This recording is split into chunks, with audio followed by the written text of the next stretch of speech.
Good morning, good afternoon, and good evening, ladies and gentlemen, and welcome back to another episode of Funs with Huns, episode 7 if I didn't potato. And why is it episode of Funs with Huns? Because it's Wednesday. Or maybe not. Yeah, sorry about that. Yesterday, my brain has completely decided to just forget about the fact that it's Wednesday and that we need to do Funs with Huns. I just stayed sleeping. And then after that decided that, we're just gonna go for a walk because it was a pretty good sunny day and stuff like that. I was like, yeah, sure. And then I started the stream around, I don't know, 2-3 p.m. And the chat in the stream was like, Fambas, why was there no Funs with Huns? And my brain pretended that it had no idea what they're talking about. Funs with Huns? Sorry, what? Wednesday? So yeah, sorry about that. We're not botching it. We will definitely continue doing it because I kind of enjoy this. And I'm excited, once a week we get to talk.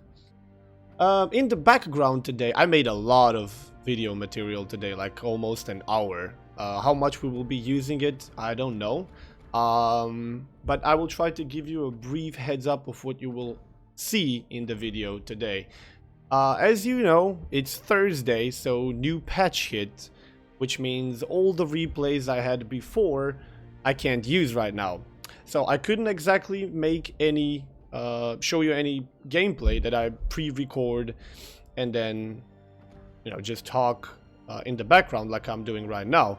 I actually recorded all of this morning. You will get games, don't worry, but I will spend a significant amount of time in the port, as you can see, exploring every single option that I can find, because in the new patch, apparently, the new UI, well, not new, just improved UI arrived. So, before we start talking about anything in specific in the background, you will see me cycle through everything in the port that I can find. I will be showing you Alaska, which arrived, and it's available now across the universe, globe, all servers, whatever. Exeter, that was a bit of a surprise that Wargaming kind of failed to mention, is also apparently available. I will be showing you everything in the port. I will be showing you their in-game stats, the modules, the captains, the flags that I would pick, and then you will get a short game with both of them. I won't talk about the games yet, they come later, if you want to see them, of course. There will be, don't worry, there will be coming a dedicated with commentary, like the usual in-game material that I put on the YouTube. There will be for Exeter and for Alaska. However, I still don't have like 100% set opinion on either of these ships.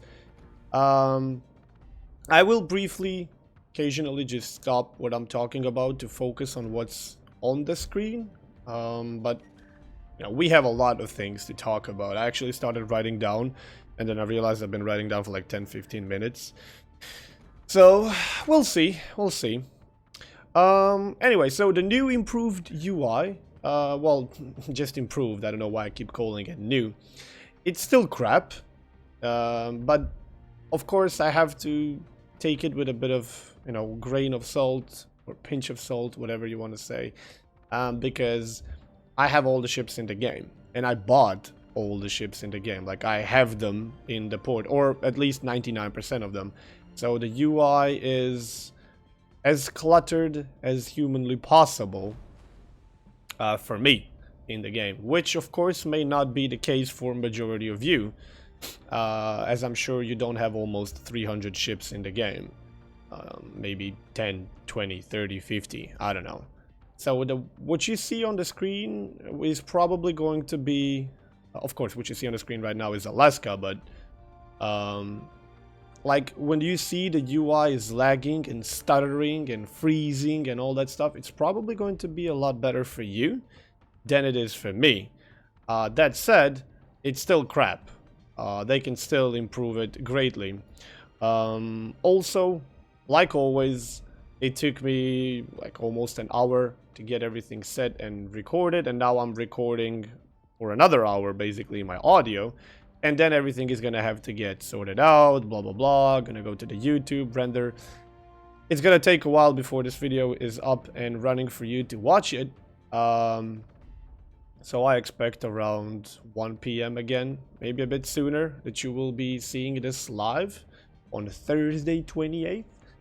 However, I will probably start streaming as soon as this video is up. I'm not even sure if I'm going to wait for the video to be completely uploaded and rendered and in the proper quality. I will probably start streaming today before I even publish this video. So, you know, in case you're thinking, should I just go on a stream or watch this first?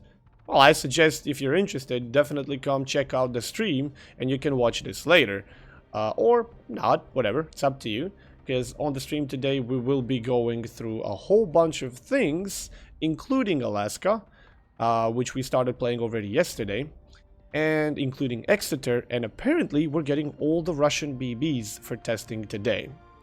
Add to the mix that around 7:20, something like that, we have arranged to go watch Alita, the new movie. It's been like for a week at least now in the movies. Tonight with friends, so of course we had to pick this day. So I will be starting a lot sooner so we can get enough streaming time and material and everything in there. Although today is probably the worst day of them all because, you know, new patch hit and there's billion things to explore. But yeah, we will start sooner so we can finish sooner because movies. And then, of course, tomorrow, which is Friday, we will just continue, and during the weekend and all. There's gonna be, like, every time the new patch hits, we got just a billion things to do. Also, Giulio Cesare is being moved to tier 6. And I think we will be getting test iterations of that soon, if not already, I'm not sure. So we will see how the thing is going to work in a tier 6. To my knowledge, you get to keep your tier 5s for now. Like, nothing is going to get changed. It's just that the new iterations of Giulio Cesare as a tier 6 will be credited to testers and community contributors. And then when the testing is finally done and they're happy or satisfied with it, I'm guessing the plan is to just swap whoever has a tier 5, he will get, you know, that one removed and a new one implemented. Now, I know this is going to probably piss a lot of you out there who like their Giulio Cesares and want to keep them in tier 5s and all that jazz, but, and I can completely understand, don't get me wrong, this is a pretty significant change for a ship, and you could be, well, I didn't pay for a bloody tier 6, I paid for a tier 5, I want my tier 5. You would be correct, you would be right, but then again, be honest, that thing is overpowered. That thing, in its current state, well, you know, does not really belong where it is now. I have suggested to Wargaming, you know, the very first iteration of Giulio Cesare, the very first one, which was even more overpowered than the ones you have right now. One of the first things that I suggested to them was move the thing to tier 6. It will have no problem in a tier 6. As good as it is, it will still be able to murder tier 5s. It will still be able to murder tier 6s. And damn, I'm even murdering tier 7s with this thing. No problem. So 5, 6, 7 is fine. Of course, it is going to be a bit of a problem when you start meeting tier 8 ships. But that's just no different than pretty much any other ship in the game. You know, when you're bottom tier, you kind of struggle. Of course, then they decided that they won't do that, and they nerfed it like a lot. And then you have the current Giulio Cesare, which you have, which is still overpowered. It's just too good for everything, for its competition. It basically doesn't have any competition. It's just too good. But I don't know how in the current version with slightly improved stats, because it's getting moved for tier 6. I don't know how good is it going to be, honestly. I really don't know. We're going to have to test and see. Like, I can tell you for a fact that the older one would be just fine. The new one, I have no idea. So I feel for you. But in the same time, you know, put your hand on your heart and be honest. If you enjoy playing this, you enjoy because it's good. You enjoy because it's really good. Probably too good. Now, it's not too good because it is too good. It's too good because everything else is not nearly as good as it is. As the Giulio is. It's just, it does things pretty damn good. And nothing in the game that is tier 5 does things as good as he does. That's the problem with Giulio. And then you either have to kind of destroy its goodness, or you have to move it to, you know, other tier or something like that. So, I don't know how this is gonna work. We will have to test and see. What else? So, Russian BBs are coming. I think we already have them on the server. I could be legit playing them right now, but I'm making this episode for you. I'm legit very, very eager to see how they're going to perform. So I'm inviting you all to join me on the Twitch stream today and the upcoming days, because we will be thoroughly testing them from tier 3 to tier 10, including tier 8 premium. I have already shown you probably. I think I did, right? Maybe? I don't know. I think so. I can't remember. The preview, like their stats and everything in the port. But today we will be actually playing them, taking them out for a spin. So very excited about that. As for Alaska and Exeter, I think no ship in the game is worth 1 million free XP. So let's get that out of the way immediately. 1 million free XP is just hilariously large sum of free XP that any player should have problem gathering if he's new or relatively new, or even playing for a while. Like, if you're going for these crazy expensive ships, make sure that, you know, you have more than you need. Also in the background right now you can see the TwitchCon and this thing, where some wargaming stuff and a bunch of community contributors are going to be there. I think you can register here, or you can sign up for this. I'm not exactly sure how it works. But yes, I will be attending the TwitchCon in Berlin on, I think, 12th, 13th, and 14th of April. Friday, Saturday, Sunday. And I'm very much looking forward to it. Because people from around the world is going to be there. Streamers around the world and their fans. And I think it's the first time in Europe as far as I hear. And it's in Berlin. I get to see bloody Berlin. That's why we're gonna go probably a couple of days earlier to see it. We basically already bought everything. We just need to find accommodation for a couple of days prior. We had something in mind and then that kind of failed. So we need to find something else. But should be fine. Definitely looking forward to seeing how the whole thing is going to work and look like, because I've never been to one of these things. And definitely looking forward to seeing and maybe meeting some of you dudes. So, you know, if you're around, don't be shy. There's going to be a whole bunch of community contributors there. And I think Wargaming is even going to organize something themselves. Conway, Chrysanthos, and Femininely are going to be there. I've already met Chrysanthos and Conway in Prague when I was... few months ago, casting Shipstorm Saturday. So yeah, well, looking forward to meeting the dudes again. And I never met Femininely before. She's an NA, well, she used to be NA community contributor. Now she basically works for Wargaming, but never get to met her before either. And there's gonna be a ton of other community contributors that I will finally meet in person. So I'm very, very excited about this. Okay, so where were we? Man, there's just so much things to talk about. I'm just jumping from one thing to the other. Let's see. We already mentioned Exeter and Alaska, and you will see them in the game. There's a new... this is, by the way, of course, the new patch. So you will probably see a couple of new features, or you have already seen a couple of new features, like the containers that will be giving new in-game currencies, which you will be able to exchange for a whole bunch of things. My potato brain just remembered that I didn't open the arsenal, which is probably one of the things that you are intrigued, but in this video I completely forgot about that, so we will have to do it on stream. which is probably the place where you can spend all these in-game currencies. The choice to open all the containers at once if you have, I think, 5 or more of them is also very nice. Yeah. Also... Oh, now I remembered what we were talking about. Like, Alaska and ships like Azuma, Alaska, Kronstadt, and all of this jazz, it usually cost a whole bunch of free experience and stuff like that. Now, I realized that, what was it? Kronstadt was, I think, 750,000 free experience, right? Is it really worth it? I don't know. Only you can decide that, depending on how much you play the game, how much resources you're earning, how much are you willing to invest in just one ship? Because you can pretty much research anything in the game that you want with free experience.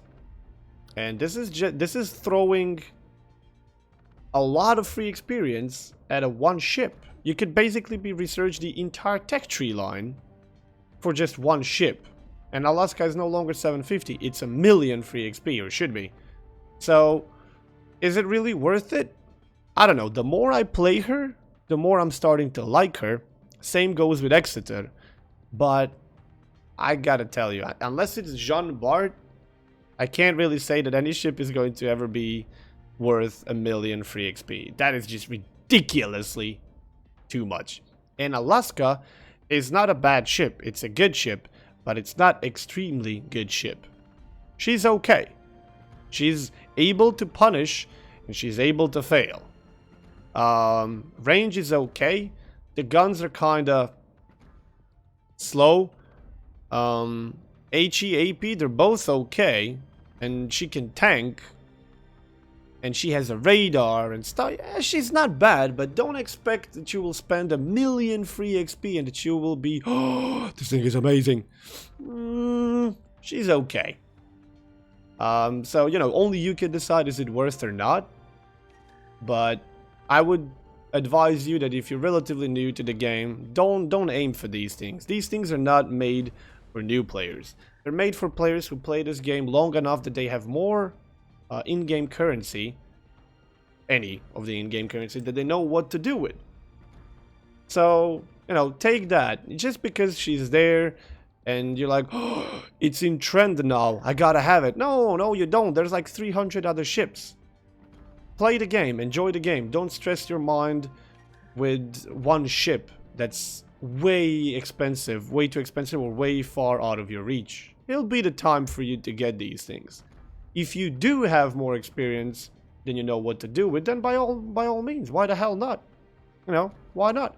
Besides, I wouldn't really advise anyone to free XP entire tech tree lines, because we have seen how that works in the past. Utter failures. People get to Yu Yang and they don't even know that they have deep water torpedoes because they never bothered play Pan-Asian DDs before. And they try to torp you and then they bitch and whine how they couldn't do it and how it's not fair, it's cheating or desync or crap servers or stuff like that. While I'm not going to defend the servers, the UI and all this stuff, like it's not flawless, far from it, but come on, bro. At least know your ship before you start, complaining about it properly, and before you even start playing it, not complaining about it, before you even play it, know your ship, please. So yeah, like, if you want to get it, by all means, but don't be throwing extreme amounts of money or experience if you're not prepared for it, if you're not ready, because this ship is just not great. It's good enough, okay? It should have strong AA, it should have good enough shells, but I'm kind of struggling to break 100k with her on a normal match. You just seem to find yourself, the game is ending, and you have like 60k, 70k, 50k, and you're thinking, what did I do wrong?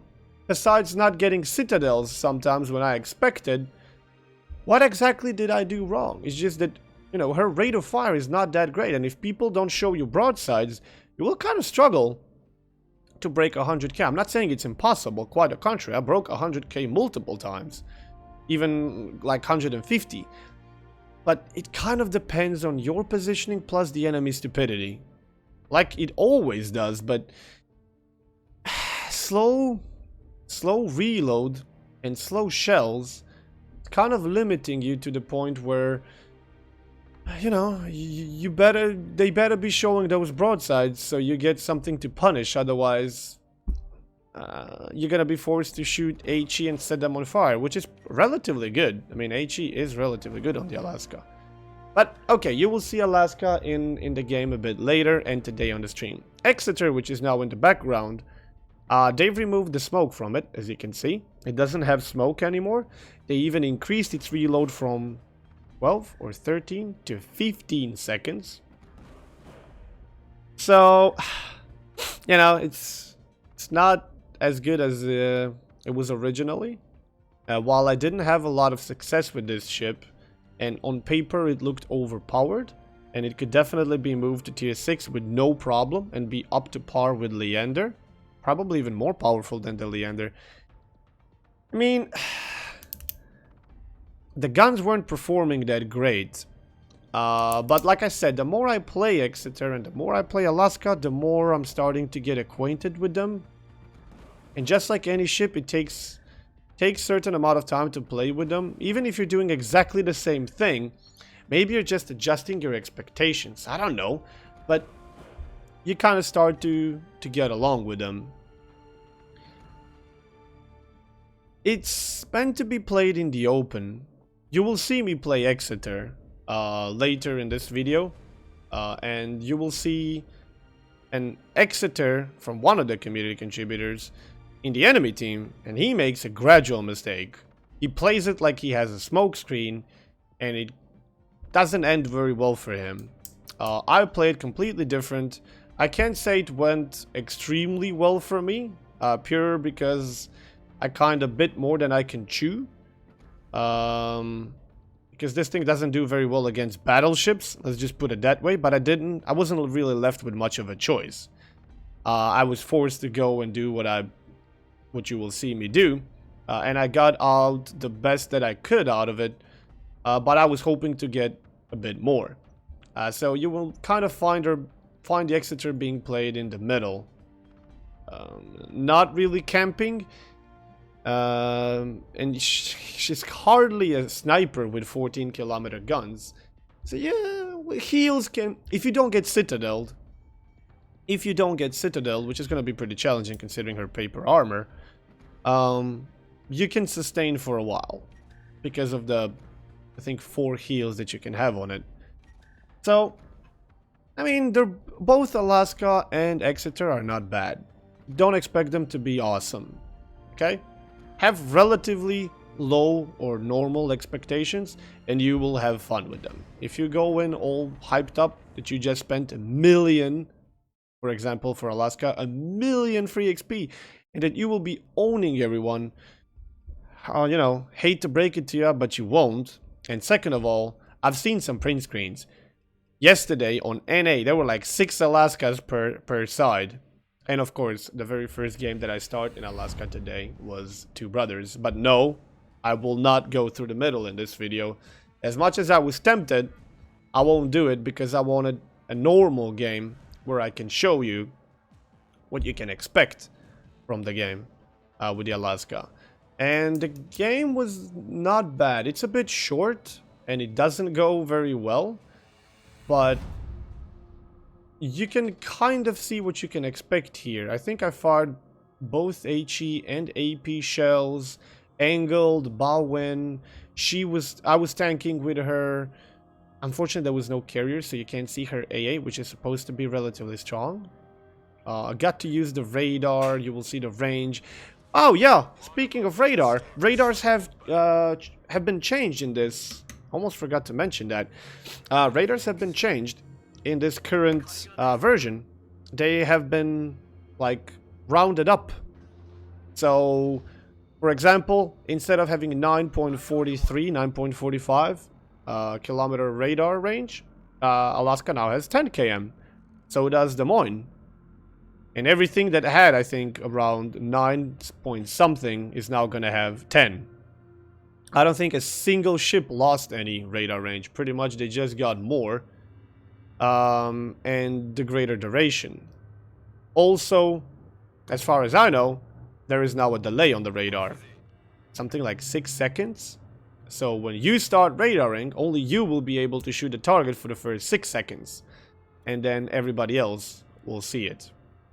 Also, if you pay attention to the in-game chat in the next 2 games that you will see, you know, there may be new patch, there may be new content, there may be new ships, but people that play these things, they don't change.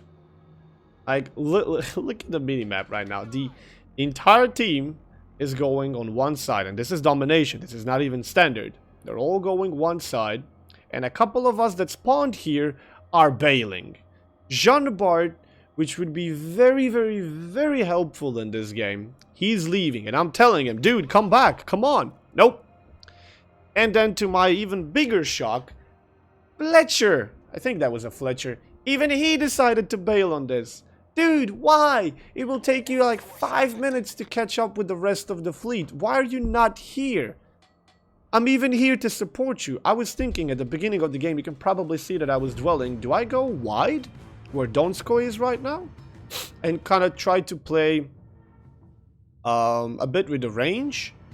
Or do I go in here and try to bow tank and show you the bow tanking capabilities? And then I was like, okay, I have a bit shorter range, and Donskoy already went on the right, so he will radar everything from the right, I will radar everything from the left, and we have some crossfires.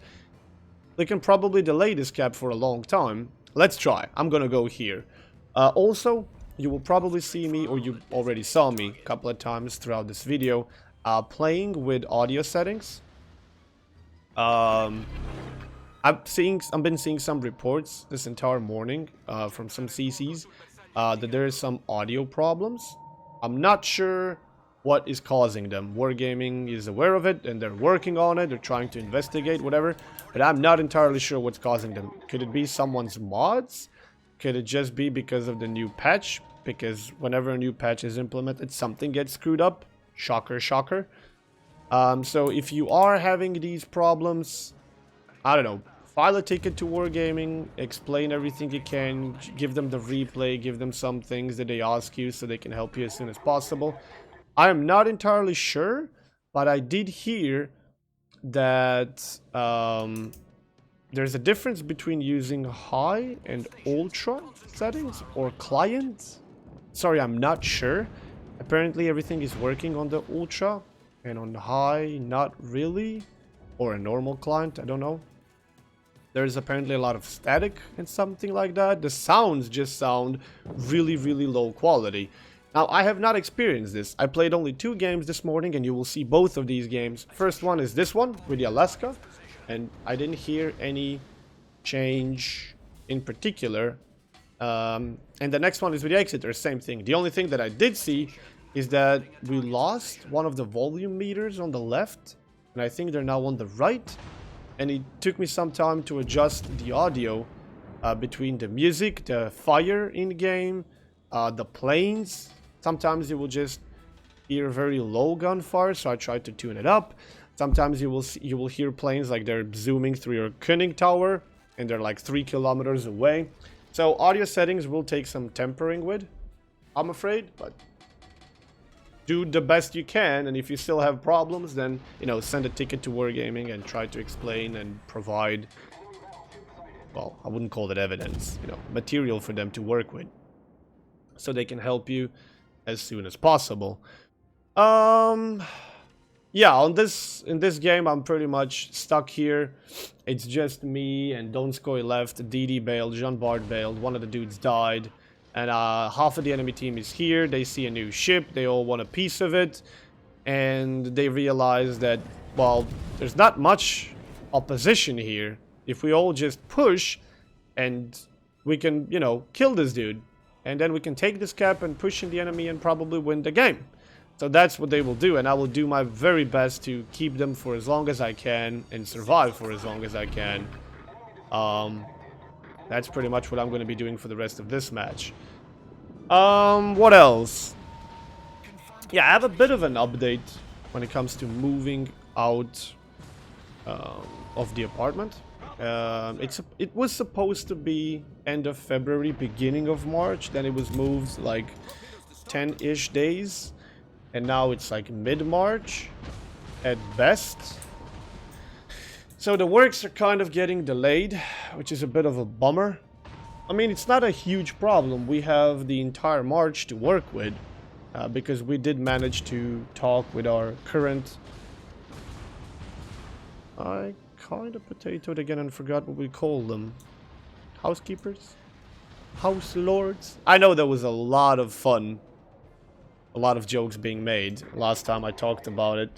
How I referred to them, and then people were acknowledging all sorts of things and making fun of all sorts of things. But the potato that I am, I forgot again. I'll just call them owners, okay? The current owners of the apartment we live in, we basically negotiated with them that moving out is going to get delayed, so we will move anytime during the March.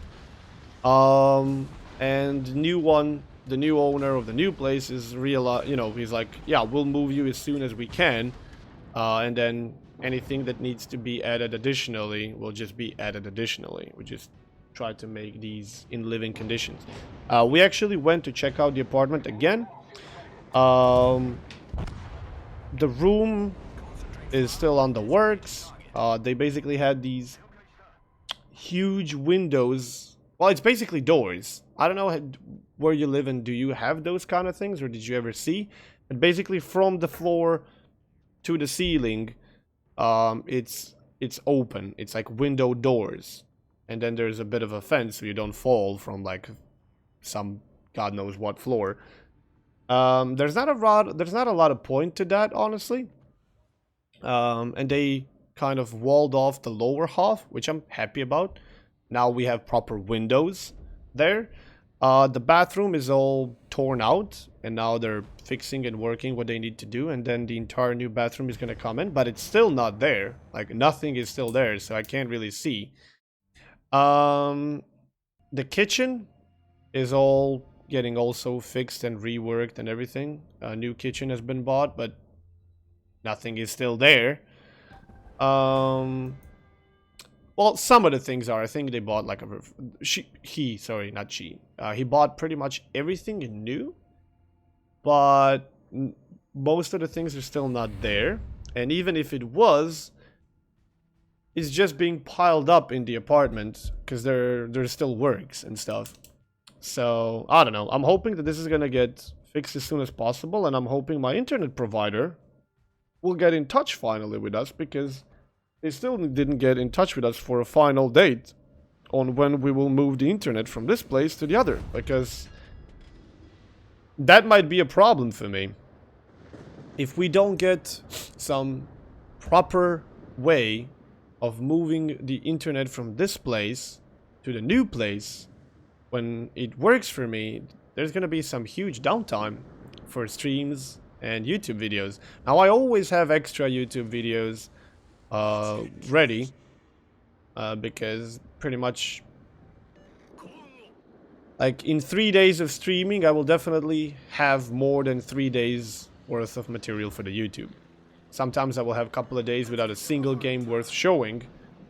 Sometimes I will have like 7 a day, and I will prepare all 7 of them, and then it will take, of course, since I'm uploading 1 game a week, which is probably the best thing, it will take like 7 days to show all of them. However, I don't know how much downtime there's gonna be, if there's gonna be any. I sincerely hope not, because YouTube won't suffer that much, because like I said, I always have some things in the background ready, but Twitch will. And Twitch is my job, so I really don't want this to happen. And the time is kind of getting short. It's 28th of February, and 1st of March is tomorrow, so we're supposed to move in like 15 days or so.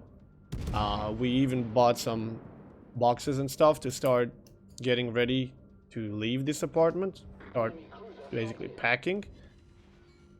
I don't know. I just hate all this. And then suddenly, a couple of things in the apartment, the plans are getting changed and altered, and I'm starting to hate the whole thing. I don't know. I hate change anyway.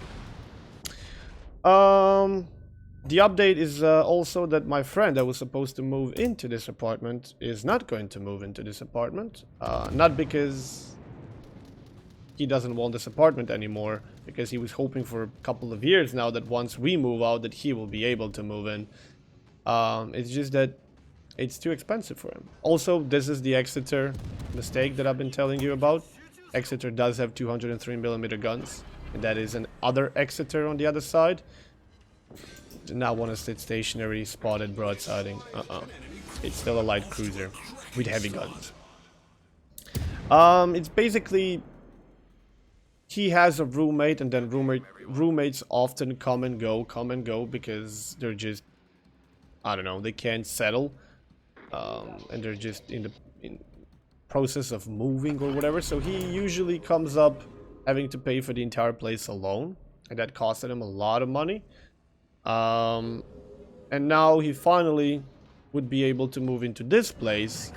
Of course, again, the current owners have decided to increase the price of this apartment a bit, which is still a lot lower than what you could get anywhere else, honestly. And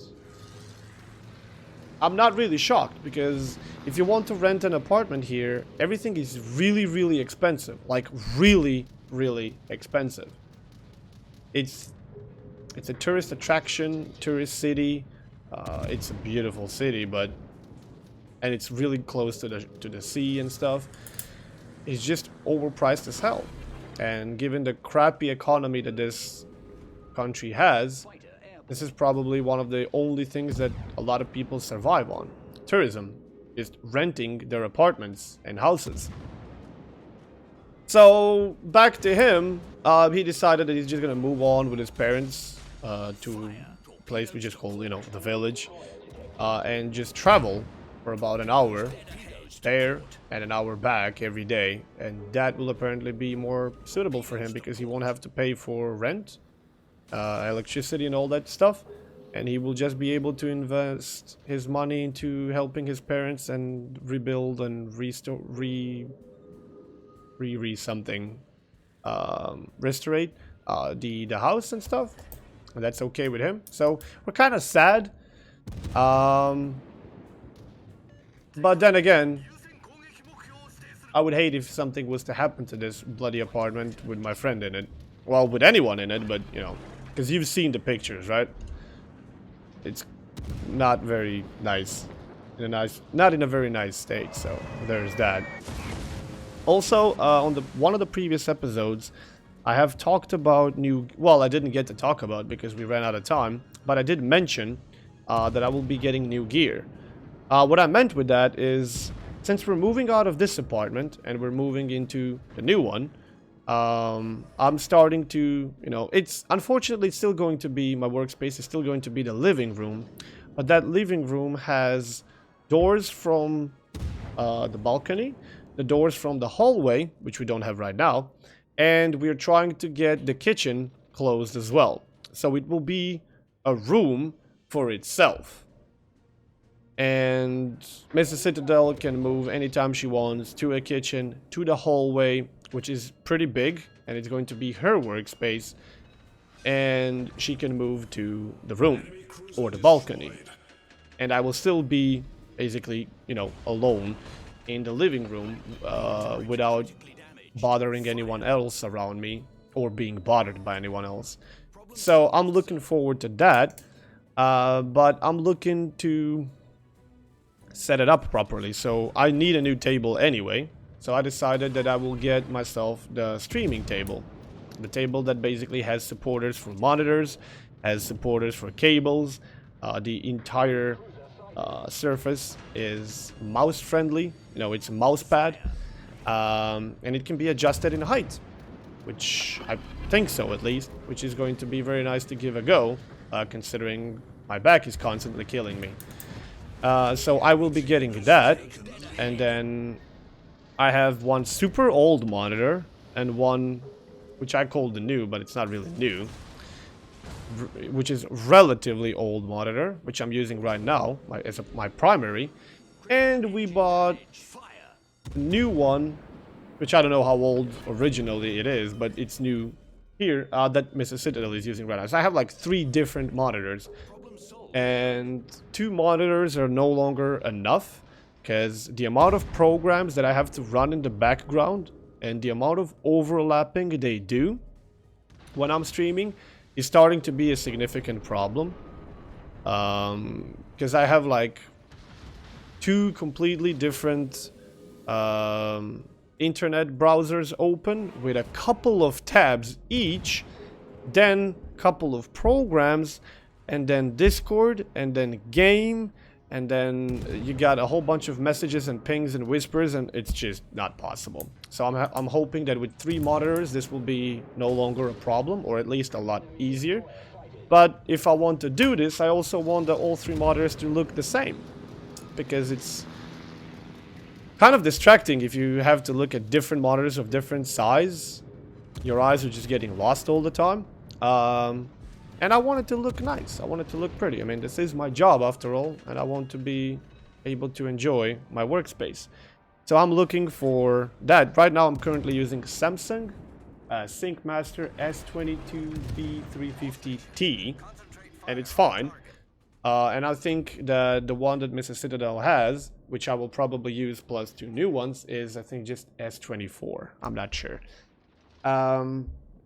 So I will be probably getting a couple of those, and we need one permanent for the PlayStation, because now we're basically constantly swapping her monitor between my old PC and PlayStation. It's really a hustle. And in the new place, they're going to be on 2 completely separate locations, so yeah. Also, I'm looking for a new microphone. I've been using Blue Yeti for a while now, and it's fine. I don't have any problems with it. It's just, I don't know. I'm pretty sure there are a lot better microphones out there. Besides, you know, this one has been, it's, I don't know, about a year old, and I hear that after like 2 to 3 years they start to have problems. I've seen videos of how it looks inside, and I can't really say that I've paid too much attention to it when it comes to protecting it from dust and filth and all this stuff. And I'm not really a good technician, so I saw how you're supposed to open this thing, and I don't want to do it. It's just, I'm gonna fucking demolish it and then I won't be able to put it back. And it will always be nice to have a backup just in case one dies. Because I did have a couple of days ago an emergency. I started a stream and nobody could hear me. I was like, uh-oh, I'm panicking because I don't have a backup microphone. Then it just turned out to be somebody unplugged it and plugged it in the wrong USB or something. I don't know. And I also want to get the supporters for microphones, so it's no longer standing on the table, that it's actually connected. And it's basically, you know, flying in the air. Of course, it will still be connected to the table, just not directly in front of me. You've probably seen a whole bunch of streamers or YouTubers with setups like this. Because every time I want to type, I have to basically just move around so I can see the keyboard. And one hand is going from the left side and one hand is going from the right side. And I'm constantly kicking and punching it. Yeah. A whole bunch of problems that I'm trying to solve, and right now when we're moving I want to get, you know, all the birds with one shot, which we come to the problem of the keyboard.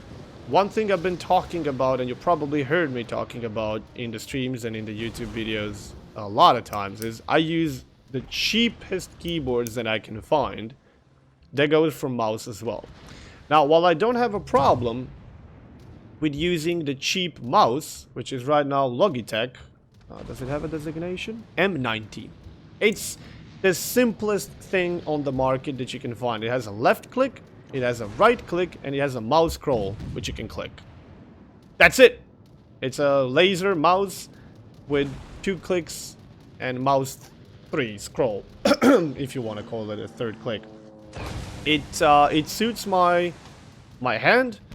The way that I use it, of course, even if it was a bit bigger, it would suit me fine, but I don't want too big mouse. And it's light. It's very, very light. My friend for birthday a couple of years ago bought me Oh, I forgot the... I forgot the brand, but it's a very good looking mouse. It also has a left, right click, mouse scroll, and I think it has probably a couple of more buttons on the side. Of course, it's also a laser mouse, and parts of it are made of metal. It's not fully plastic, and it's really nice. The logo is something like a circle with a couple of bubbles, and they usually glow. I'm sure some of you will know which brand I'm talking about. I'm just too lazy to go and dig it out right now. But it's heavy. And I had a problem playing it. My hand would just get tired after like a half an hour of moving this heavy mouse. I was like, man, this is annoying. I want something that it's really, really light, like full plastic. So I have no problem with continuation of using these cheap-ass Logitechs, but I do want a proper keyboard. Now, the problem with you recommending keyboards for me, or pretty much any gear, is, yeah, it may work for you, but I like simple things, okay? I don't want any extra buttons above F1 to F12. I don't want any buttons left or right of it. I don't want any set or column or whatever you want to call it, buttons left of escape, tab, caps lock, shift, and control. Like, those have to be the furthest left. F keys have to be the top ones. Space has to be, and everything in line, the bottom ones. And then I don't care too much how the right side of the keyboard works, where you have print screen, scroll lock, insert, home page, up page, down, delete, and the num locks, because I don't use those. But I want a simple keyboard that has good quality. And it's kind of a difficult thing to decide, because these things are not exactly cheap if you want a good one. But I would hate to buy one and be like, oh my god, these buttons suck. You need a hammer to push them or something. I don't know. Or be like, it doesn't suit me very well. Also, I don't mind if the space button is a bit bigger. Because right now, one or two last keyboards that I have, space bar is like in a very, very old keyboards. Pretty narrow. Sorry, it's... what would you call it? From bottom to... shit, it's impossible to describe this. Anyway, it's not very easy to hit if you're not looking. You basically have to aim because the surface of it is not too big. Like, it's wide, but it's not very tall. I don't know how to explain it. I'm sure you understand. And one of the keyboards that I was using before had it basically expanded. And that was awesome, because when I'm playing like Rainbow Six Siege or something like that, I use it to walk. Or in some other games it can be used for some other things. And it's pretty nice. It's pretty big. So you can just put your hand, you can just lean your finger on it. You can just let it be there. So I kind of like that. So yeah, microphone, keyboard, mouse, monitors. I'm pretty sure I mentioned mic, but you know, the things that will hold the mic. And then we come to the last thing that I wanted to talk about. Good face cam. Because when I move to the new place, I intend to, you know, make this living room, at least part of it, my workspace. And in the current apartment, it's impossible to use the face cam. It's just not going to work. But in the new one, it might be an option to stream and make videos with the face cam. Now, I hate pictures and I hate cameras, and that's just not my thing. But from what I've heard and from what I've seen for everyone else that streams, they always said, you know, it kind of brings you closer to your audience, and it never downgrades streamers' experience. It always upgrades it. And if it comes to worst, you can just stop. So I'm willing to give it a try. Like, I don't know how long is it going to take for me, even though I'm streaming 1.5, 2 years. I don't know how long is it going to take for me to adjust to a camera being in my face all the time. And I don't want it to be too big, and I don't want it to be too close. So I don't know. I've seen a couple of, well, I've seen more than a couple of streamers who do it, and one of the streamers that does it relatively similar to how I think I would want to use it is the Shroud. Well, but without the just Shroud.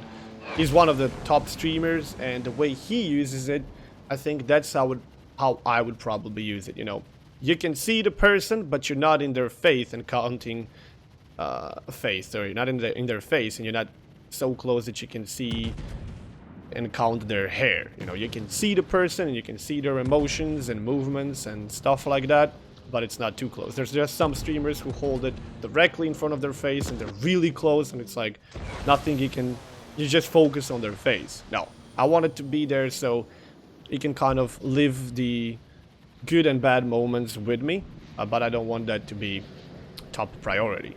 And I don't intend to put a huge screen, huge window on the screen where I'll be showing my face.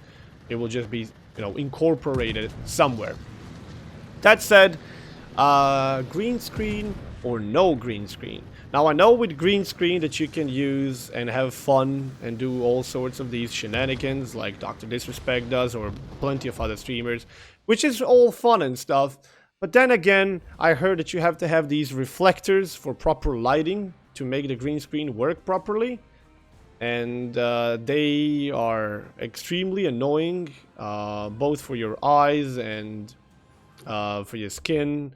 And it's really hot. And even during winter, this might be a problem. During the summer, I'm not even going to comment. So I'm thinking we're doing it without the green screen, just positioning camera somewhere properly where it won't invade anyone else's private space besides mine, and being at an angle far enough, and then we can see how this goes. So I need a whole bunch of new gear, so give me your suggestions down below. Also, let me know what you think about the new patch and all this stuff. Alaska, Exeter. Join me on Twitch for some Russian battleships and all that stuff. And yeah, I don't know what else to tell you. We covered a whole bunch of things. Also, in case you were wondering how the Alaska game finished, here's the results. Second in the team with 50k damage, that's all I'm gonna say. Thank you for watching one more time. I hope you had fun. Fun Spit Hunts is something I really enjoy. This is a long episode. I'm gonna upload it now and then go stream. I'll see you there. Good luck, have fun, and I'll see you later.